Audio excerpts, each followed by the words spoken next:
Hola, soy Leonel Aliza Notelli Correa y les doy la más cordial bienvenida a este viernes de procedimientos de Yo Leo. El día de hoy hablaremos sobre la literatura mexicana y la comunidad LGBT+. Pues, sin más preámbulo, comencemos. ¿Por qué hablar de este tema? Las razones son muy simples. Les comentaré dos razones. La primera, porque es un tema que existe, es un tema de interés, no solamente hacia dicha comunidad, sino también a la comunidad, a la sociedad en general. O debería ser un tema que nos interese a todos, desde una perspectiva cultural, así como todo lo que rodea a la comunidad, sus realidades, su visión del mundo, las legislaciones, sus derechos, sus obligaciones, todo. El conocimiento nunca va a estar de más, nunca va a sobrar. Y la segunda razón es porque el mes de junio es el mes del orgullo. Entonces, ¿qué mejor manera de conmemorar, de celebrar, de abonarle un granito de arena a esta celebración, a este mes del orgullo, que hablar precisamente de una perspectiva cultural que es importante en nuestra sociedad, que es la literatura?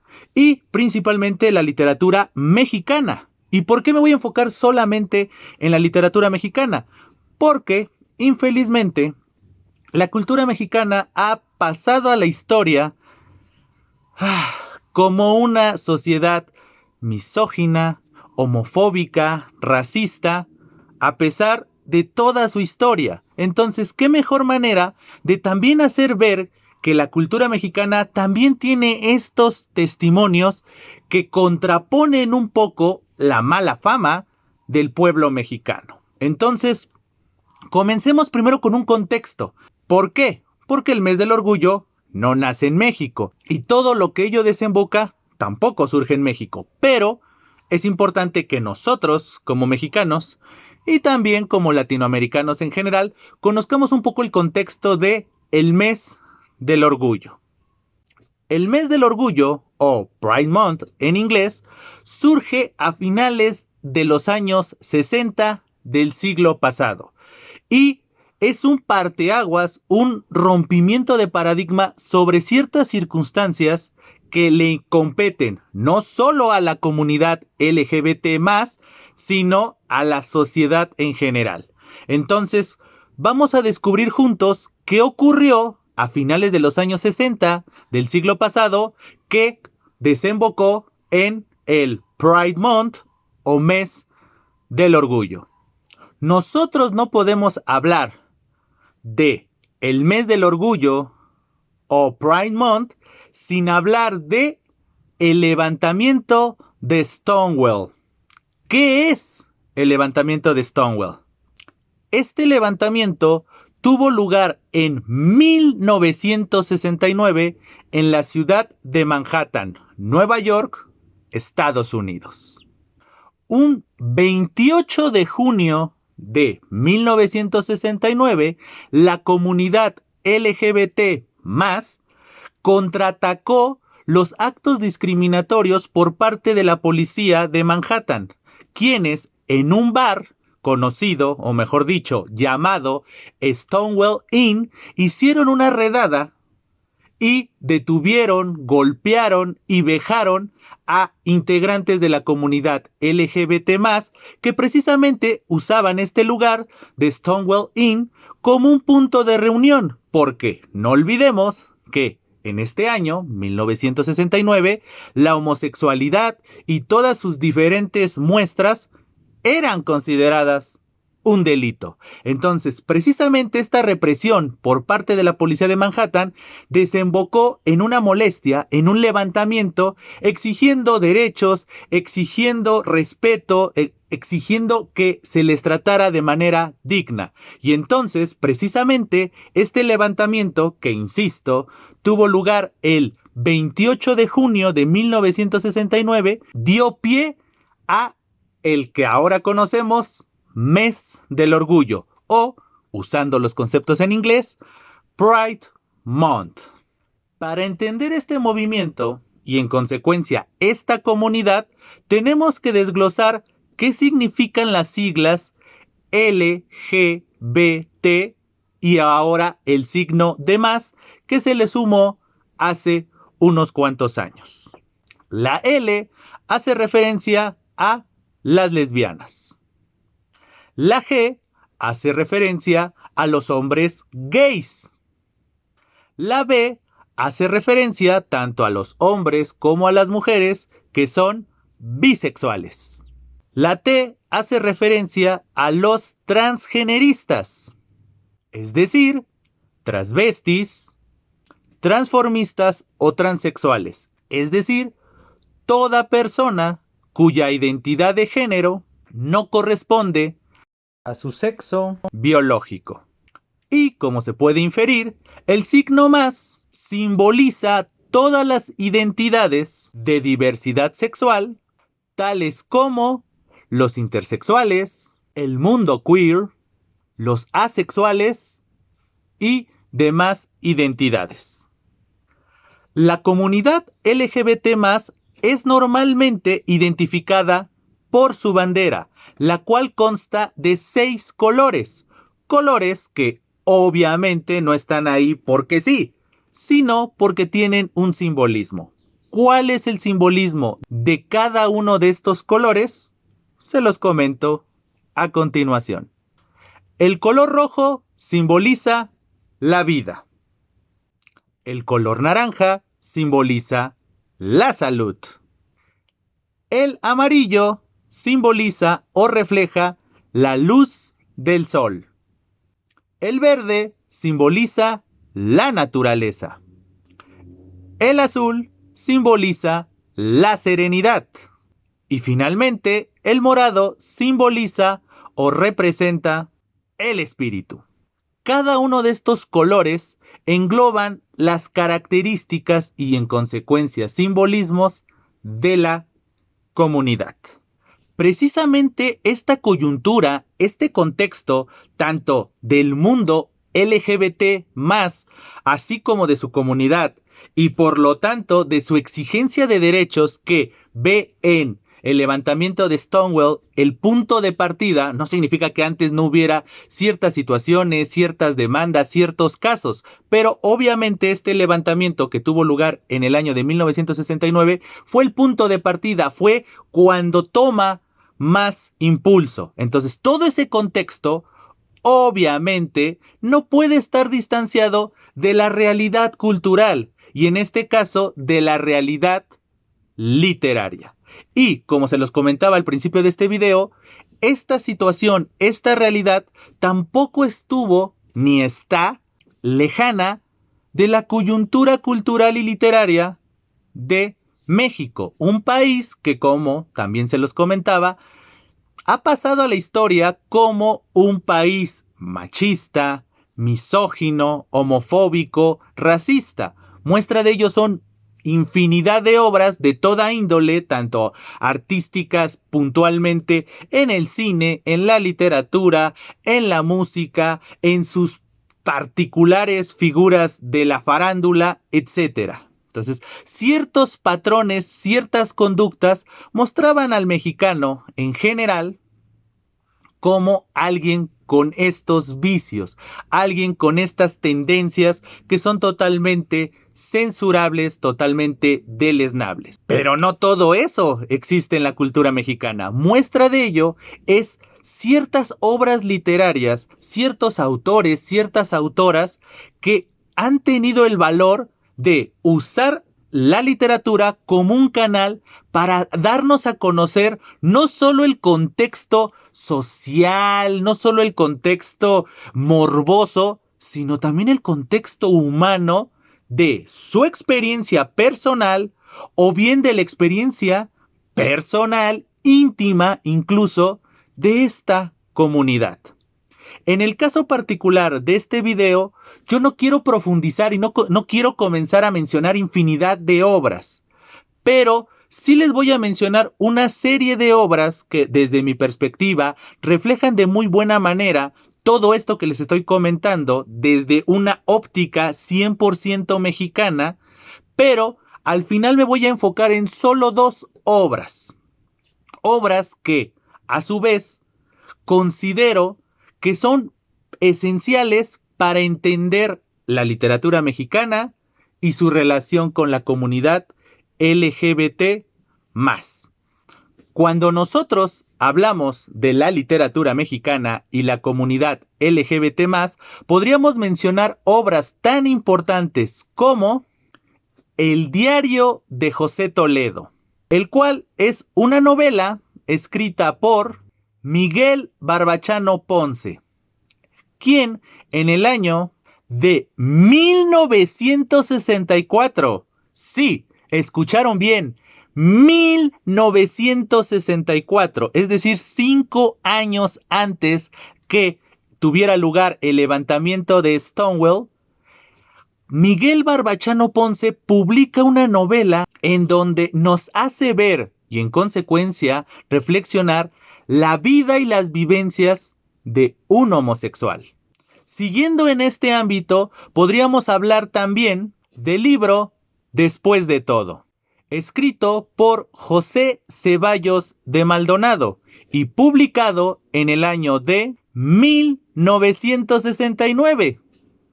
Año que ya vimos es paradigmático en este movimiento y para esta comunidad. Siguiendo con estos títulos, también podemos mencionar Amora, de Rosa María Rofiel, quien en 1989 publica una novela enteramente lesbiana, lo cual, quieran o no, también es un rompimiento de paradigma, porque ya había habido obras que hablaban de la homosexualidad, hablaban de solamente los hombres gays, pero casi nunca se tocaba el ámbito lésbico, y precisamente esta novela intitulada Amora nos cuenta una historia del ámbito lésbico y en un contexto mexicano. Un aspecto importante cuando hablamos nosotros de la literatura mexicana y la comunidad LGBT+, es hablar de sus grandes intelectuales, de sus grandes personajes que eran destacados, aparecían en la televisión, aparecían en los cortometrajes antes de iniciar las películas en el cine, participaban en programas radiofónicos, eran los intelectuales, eran los grandes influencers de su época, pero su intimidad, su preferencia sexual, era sabida por todos, pero no era comentada, no era reflejada con una naturalidad como debería de ser.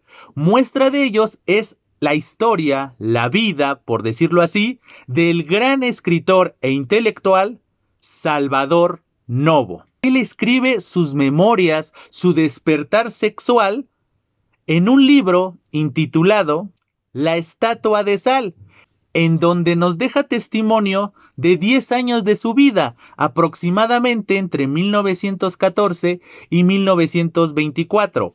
Pero este libro no ve la luz, no sale a las imprentas, no sale a las librerías, sino muchos años después de su muerte. Es decir, este libro, este título, sale a la luz hasta 1998. Es decir, muchos años después de todas las vivencias que había tenido Salvador Novo y muchos años después de que él había fallecido. Pero estos testimonios, esta reflexión sobre tanto su despertar, su toma de conciencia sobre su preferencia y el ambiente, como se le conocía, porque antes no se hablaba tan cotidianamente o con tanta naturalidad de el mundo gay, el mundo lésbico, el mundo trans. No se hablaba de eso con tanta naturalidad, sino se le daban ciertas etiquetas, ciertos eufemismos, tales como el ambiente. Esa persona es de ambiente, significaba que era una persona homosexual, lésbica, trans, todas esas situaciones. Obviamente, esto es desde la perspectiva social tranquila, porque obviamente también había la discriminación y ciertos conceptos y ciertos términos totalmente peyorativos para las personas que pertenecían a la ahora conocida comunidad LGBT+. Estos títulos son en relación con el siglo XX, como ven, en un contexto donde todavía no existía este gran movimiento que tiene como punto de partida el año de 1969, o bien cuando ya poco a poco se fue conociendo. No lo vamos a negar. En los años 80, principalmente por el SIDA o VIH, también todos los reflectores se dirigieron a la comunidad LGBT+, tanto para bien como para mal. Obviamente para mal es algo obvio, algo evidente y algo que no voy a mencionar. Pero desde la perspectiva positiva, los gobiernos se vieron obligados a generar una toma de conciencia, no solo a la misma comunidad, sino a la comunidad en general, a la sociedad en general, porque tuvieron que generar programas, tuvieron que generar ciertas políticas públicas que beneficiaba no solo a la comunidad LGBT+, sino también a la comunidad social en general. Pero, obviamente, este movimiento, esta comunidad, sigue teniendo eco, sigue teniendo resonancia en las letras mexicanas en el siglo XXI. Muestra de ello son algunos títulos tales como Fruta Verde, novela escrita por Enrique Serna y publicada en el año 2006. Otro título que también fue publicado dentro de este mismo siglo es Transvesti, novela escrita por Carlos Reyes Ávila y publicada en el año 2009.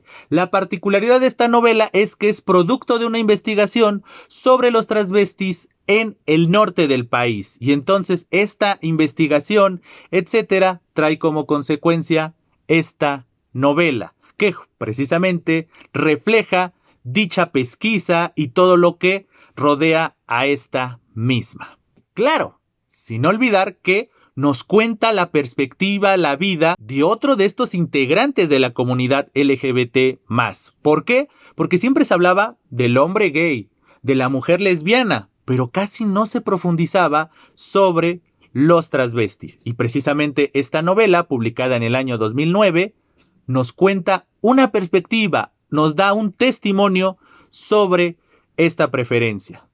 Y siguiendo precisamente con estos testimonios, estas perspectivas, no olvidemos también el mundo lésbico. Ya les había comentado la novela Amora, que fue publicada a finales de los años 80, pero el mundo lésbico no se quedó en los años 80, ni los testimonios ni las novelas sobre dicha preferencia. Muestra de ello es la novela Crema de Vainilla, escrita por Artemisa Telles, quien en el año 2014 saca a las librerías esta novela, que precisamente es una historia de dos mujeres que se aman y todo lo que lo rodea y lo que piensan y lo que viven y lo que sienten y cómo lo viven y cómo lo sienten.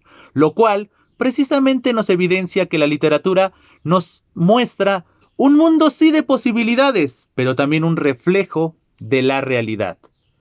Un reflejo de las situaciones que muchas personas viven y que por X o Y motivo no lo sabemos y que logramos dicho conocimiento a través de estos testimonios, algunos basados en hechos reales y otros producto de la fantasía, de la ficción.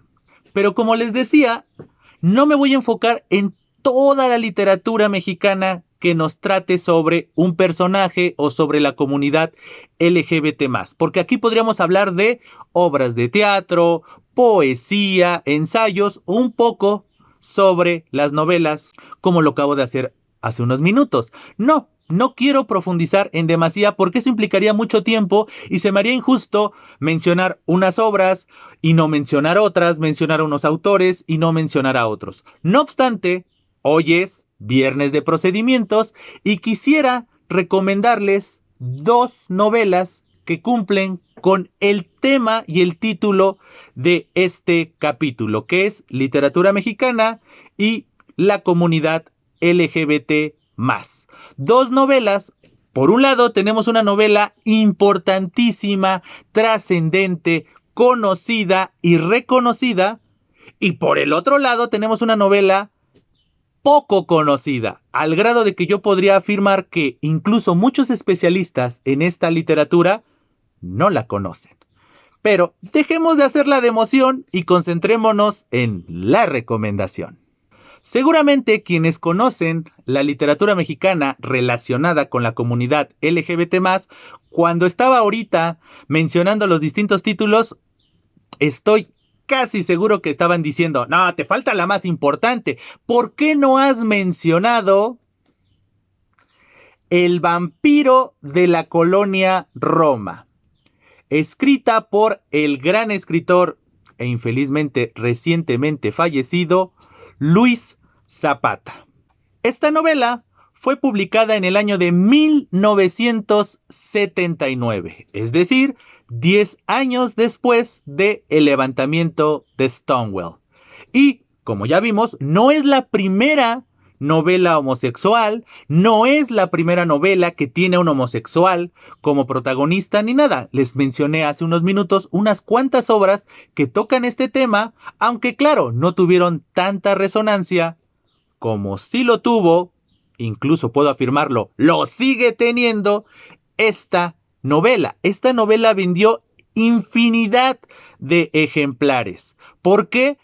Porque Luis Zapata supo hacer muy bien su trabajo. Ese es el talento del escritor, ese es el talento del creador o la creadora de contenidos, de arte o como se le quiera mencionar. ¿A qué me refiero con el inmenso talento que nos muestra y demuestra Luis Zapata en esta novela intitulada El vampiro de la colonia Roma? El talento radica en lo siguiente. Primero, en tocar un tema tabú de una manera jocosa, de una manera amena, al grado de que, a pesar de estar en una sociedad misógina, homofóbica, racista, la historia en sí y la forma en la que está contada es atractiva.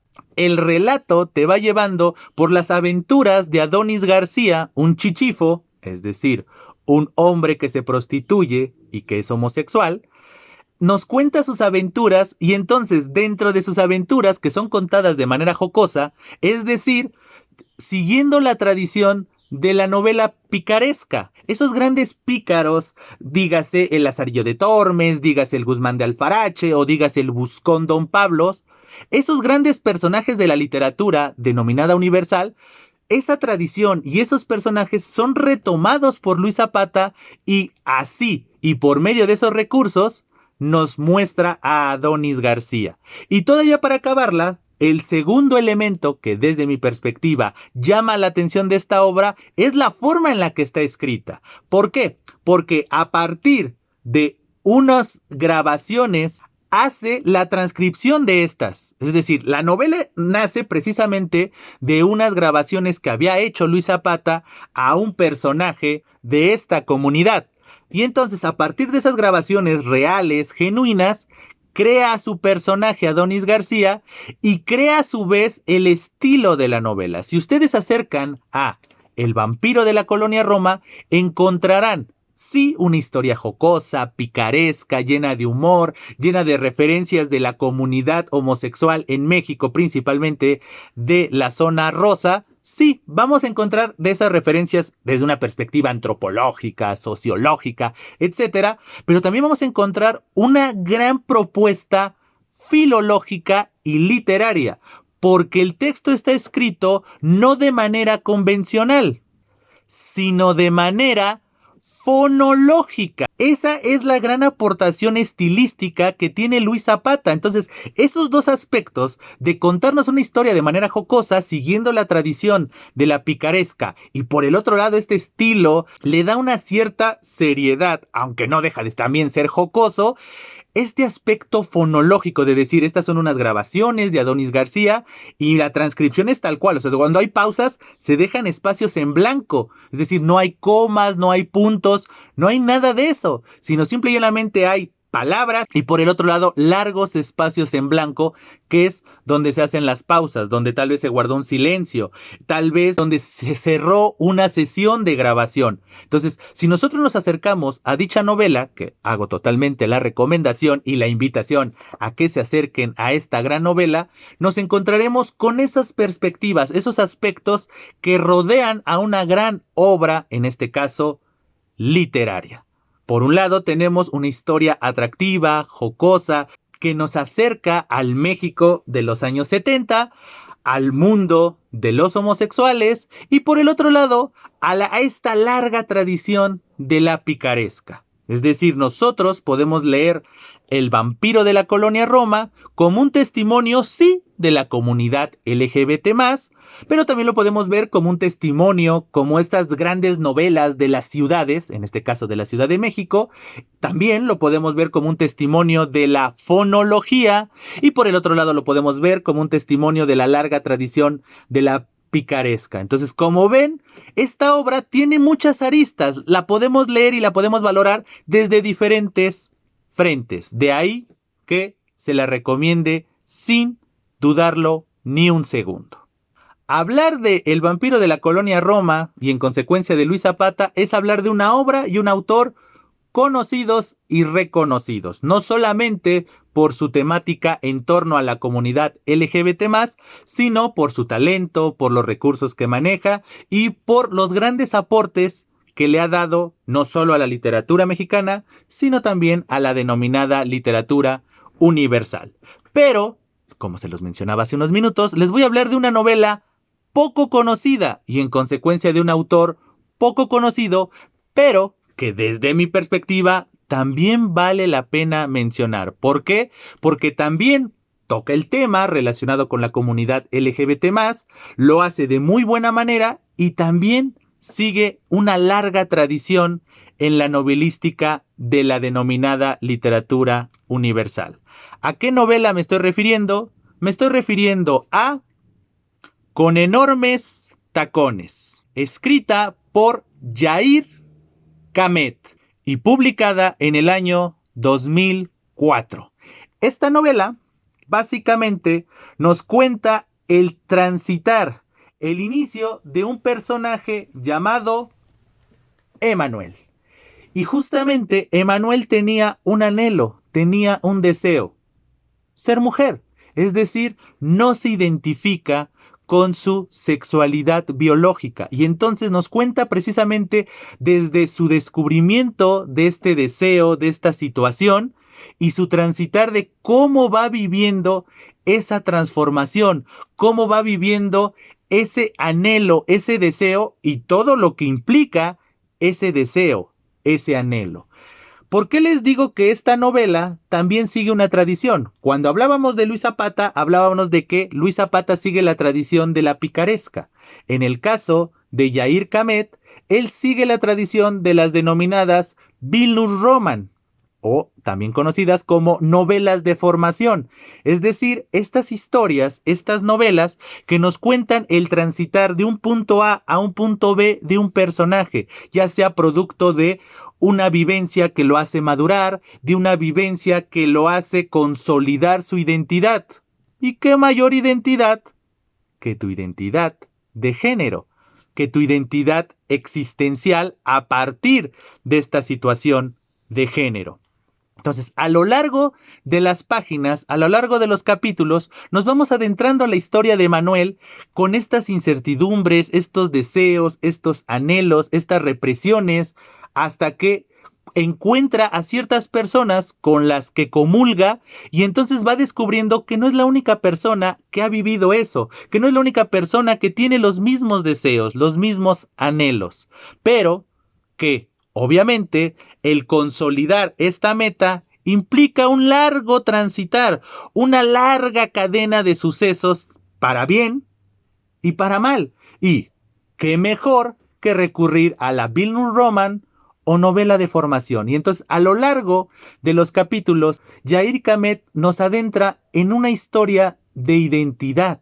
Y entonces aquí no importaría, más allá de que refleja las situaciones reales que vive la comunidad LGBT+, es una historia de vida, es una historia que todos hemos vivido sin hablar solamente de aspectos de género o de preferencia sexual, sino también encontrar la identidad, tales como qué carrera estudiar, a qué dedicarse, cuál es nuestro estilo de vida, cuál es nuestra forma de vestir, cuál es nuestra forma de hablar, etcétera, etcétera. Entonces, el problema de la identidad es un problema que se ha reflejado en infinidad de obras. Obviamente, la literatura relacionada con la comunidad LGBT+, está inmersa en este tipo de historias. Todos los títulos que les mencioné, ya sea de manera muy superficial o de manera muy general, o bien estas dos obras que les estoy recomendando, por un lado El vampiro de la colonia Roma y por el otro Con enormes tacones, son obras que precisamente nos van a hablar de una u otra manera de la búsqueda de la identidad y, ¿por qué no?, muy aristotélicamente, de la búsqueda de la felicidad.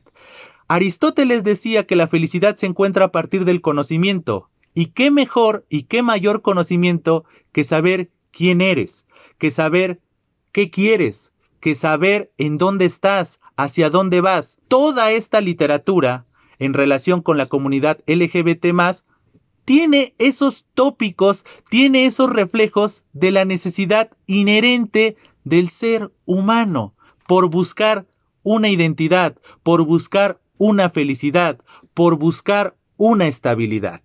Por lo tanto, la literatura mexicana, que fue nuestro corpus de este video, en relación con la comunidad LGBT+, nos muestra que estas historias son reales, son testimonios de una realidad que, aunque se ha querido ocultar desde tiempos inmemoriales, ha existido, existe y seguirá existiendo.